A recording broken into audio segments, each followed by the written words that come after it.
Perkenalkan, nama saya Ivasul Nugroho, absen 6 kelas 12-8. Pada kesempatan kali ini saya akan mempresentasikan atau menjelaskan tentang peristiwa-peristiwa penting pada masa Orde Baru tahun 1966 sampai 1998. Adalah periode kepemimpinan Presiden Soeharto yang berlangsung dari tahun 1966 hingga 1998. Orde Baru diawali dengan kejatuhan Soekarno setelah peristiwa Gios 30S 1965 dan berakhir dengan gerakan reformasi yang mengembangkan Soeharto pada 21 Mei 1998. Pada masa ini Indonesia mengalami berbagai perubahan politik, ekonomi, sosial, dan keamanan. Berikut adalah peristiwa-peristiwa penting yang terjadi pada 30 tahun kekuasaan Orde Baru. 1. Lahirnya Orde Baru dan Superman tanggal 11 Maret 1966. Setelah peristiwa Gerakan 30 September tahun 1965, Gios atau PKI yang berujung pada pembunuhan 6 jenderal TNI, situasi politik Indonesia menjadikan tidak stabil. Pada 11 Maret 1966, Presiden Soekarno mengeluarkan surat perintah 11 Maret yaitu Supermar yang memberikan wewenang kepada Soeharto yang mengambil tindakan guna menjaga keamanan negara. Soeharto menggunakan Supermar untuk membubarkan PKI atau Partai Komunis Indonesia dan organisasi terkait, menangkap para pendukung Soekarno dan tokoh-tokoh yang diduga terlibat Gios, mengambil alih kekuasaan secara perlahan dari Soekarno. Akhirnya pada Maret 1967 MPRS mencabut mandat Soekarno sebagai presiden dan mengangkat Soeharto sebagai pejabat presiden. Setahun kemudian dalam sidang umum MPRS 1968, Soeharto resmi dilantik sebagai presiden RI yang kedua. 2. Membersihkan PKI dan pembantaian massal 1965 sampai 1966. Pasca G30S terjadi pembersihan besar-besaran terhadap orang-orang yang dituduh sebagai simpatis PKI. Peristiwa ini menyebabkan ratusan ribu hingga lebih dari 1 juta orang tewas dalam pembantaian yang dilakukan oleh militer, dan pengelompokan sipil ini menjadi salah satu tragedi kemanusiaan terbesar di Indonesia.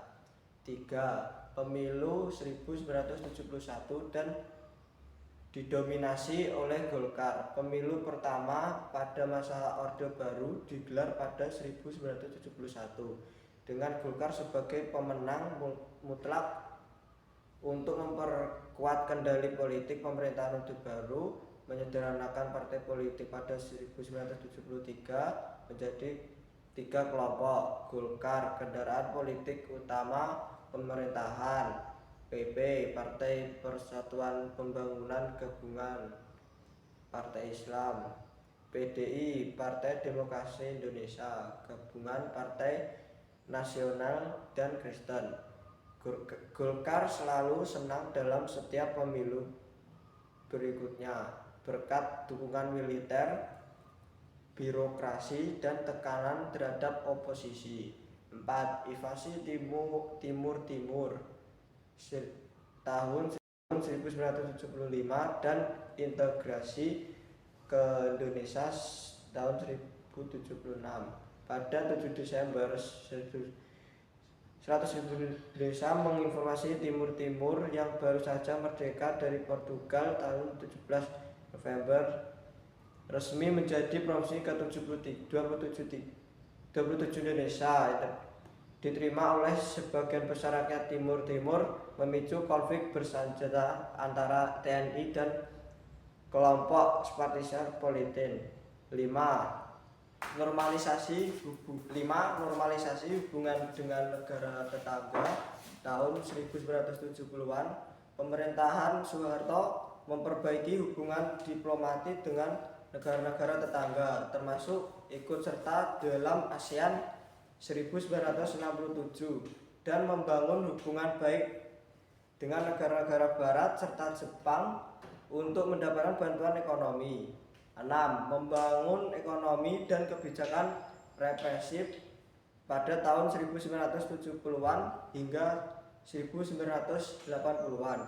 Pemerintahan Orde Baru menerapkan strategi pembangunan ekonomi dengan mengandalkan utang luar negeri dan ekspor minyak. Pertumbuhan ekonomi meningkat, tetapi di sisi lain kebebasan politik ditekan. Media dikontrol ketat, hanya mendukung pemerintahan. Banyak aktivis dan oposisi ditangkap atau dihilangkan. Soeharto dan keluarganya semakin berkuasa dan korupsi merajalela. 7. Peristiwa malaria tahun 1974. Pada tanggal 15 Januari tahun 1974 terjadi demonstrasi besar-besaran yang dipimpin mahasiswa untuk menolak demonisasi modal asing terutama Jepang. Demonstrasi ini berujung pada kerusuhan di Jakarta yang akhirnya dijadikan alasan oleh Soeharto yang mempererat pengawasan terhadap aktivitas mahasiswa. 8. Tragedi Tanjung Priok tahun 1984. Pada 12 September 1984, aparat militer menembaki warga muslim yang melakukan protes terhadap kebijakan Orde Baru yang dianggap anti-Islam. Ratusan orang tewas atau hilang dalam peristiwa ini. 9. Tragedi Santa Cruz Timur tahun 1991. Pada 12 November 1991 terjadi penembakan oleh aparat militer terhadap demonstran pro-kemerdekaan di pemakaman Santa Cruz, Dili, Timur. Peristiwa ini terjadi sorotan dunia internasional dan memperburuk citra Indonesia di mata dunia. 10. Kasus penculikan aktivis pada tahun 1990-an. Menjelang kejatuhan Soeharto, pada aktivis pro-demokrasi diculik aparat militer. Beberapa korban penculikan adalah Wiji Tukul, Munir, dan pembalasan aktivis PRD, Partai Rakyat Demokratik, yang hingga kini masih hilang. 11. Krisis moneter Asia pada tahun 1997. Pada 1997, krisis ekonomi Asia menghantam Indonesia.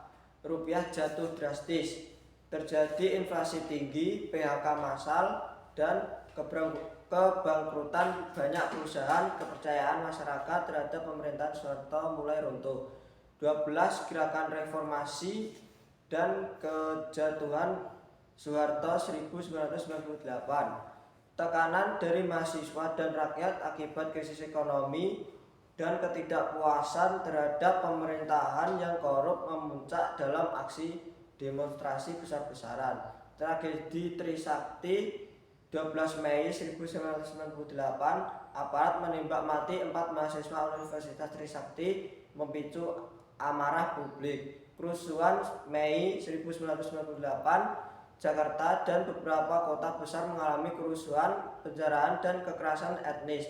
Sidang MPR pada 21 Mei, Soeharto akhirnya mengundurkan diri setelah berkuasa 32 tahun pada era Orde Baru.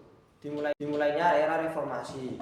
Pada Orde Baru 1996 hingga 1998 penuh dengan pembangunan ekonomi dan stabilitas politik, tetapi juga ditandai dengan represi politik, pelanggaran HAM, korupsi, dan nepotisme. Kejatuhan Soeharto pada 1900 membuka jalan reformasi demokrasi di Indonesia. Sekian dari saya. Wassalamualaikum warahmatullahi wabarakatuh. Apa yang mati